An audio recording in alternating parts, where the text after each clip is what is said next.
Kwa mujibu wa taarifa kutoka vyombo mbalimbali vya habari nchini Uingereza, inaelezwa kuwa Enzo Maresca pamoja na wakala wake waliarifu Chelsea kuhusu uwepo wa ofa zilizowasilishwa mezani kutoka kwa klabu mbili zinazoshiriki ligi ya mabingwa barani Ulaya.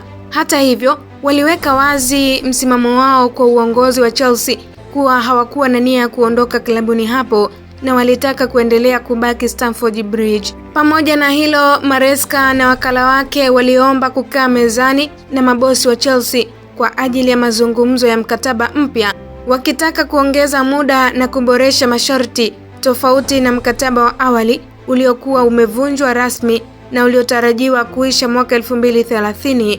Ombi hilo lilikataliwa na uongozi wa Chelsea kwa hoja ya kwamba bado kulikuwa na muda mrefu uliosalia kwenye mkataba wake, hivyo hapakuwa na ulazima wa kusaini mkataba mpya.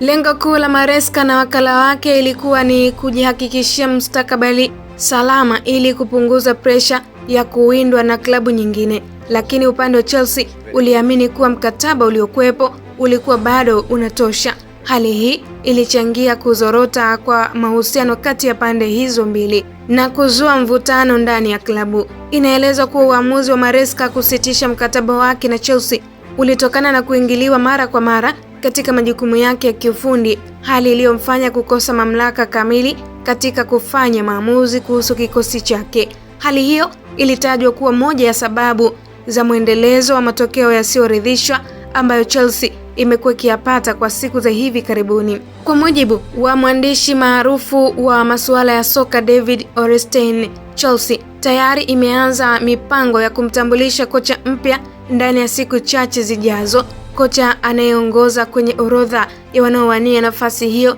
ni Liam Rosenior, kocha wa Strasbourg mwenye umri wa miaka 41 ambaye pia aliwahi kuwa mchezaji wa Brighton. Rosenior amewahi kuzinoa timu kadhaa ikiwemo Derby County kama kocha wa muda baada ya Wayne Rooney kuondolewa Hull City. Kwa sasa anaifundisha Strasbourg. Aidha, kumekuwepo na tetesi zinazohusiana na Chelsea na kocha wa Crystal Palace Olivia Grant, ingawa baadhi ya vyanzo vimepinga uwezekano wa dili hilo kutumia.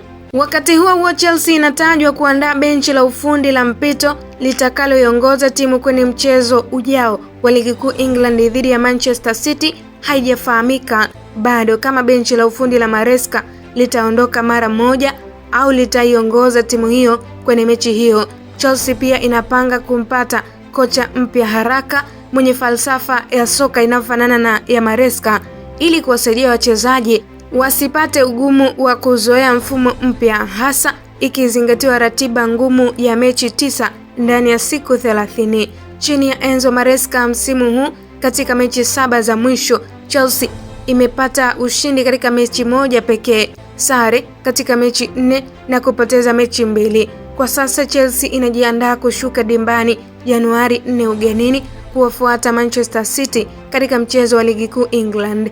Katika msimamo wa ligi unaoongozwa na Arsenal, the Gunners wenye alama 45. Chelsea wanashika nafasi ya 5 wakiwa na pointi 30 sambamba na majogoo wa Anfield na Manchester United.